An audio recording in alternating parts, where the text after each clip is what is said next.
ডিজাইনটা কার করা সে ব্যাপারে পরে আসছি। তবে একটা কথা বলি, উনি যে কথায় কথায় বলে আওয়ামী লীগকে ক্ষমা চাইতে হবে, কেন ক্ষমা চাইবে আওয়ামী লীগ? আওয়ামী লীগ কি করেছে?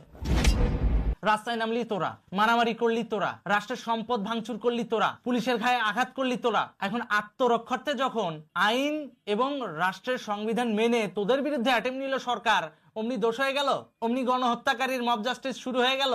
তাহলে এখন যেই শিক্ষার্থীদের গায়ে তোরা হাত তুলতেছিস, তোদের পুলিশ বাহিনী হাত তুলতেছে, তাহলে সেগুলো কি? পরিস্থিতি তো চেঞ্জ এখনো হয় নাই। তাহলে এখন বাণিজ্য মেলায় যখন জনতার উপর পুলিশ হামলা করে, তাহলে সেগুলো কি?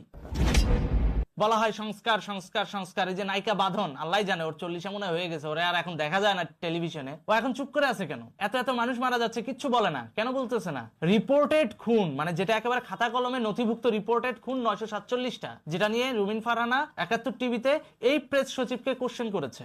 947 জন একেবারে রিপোর্টেড।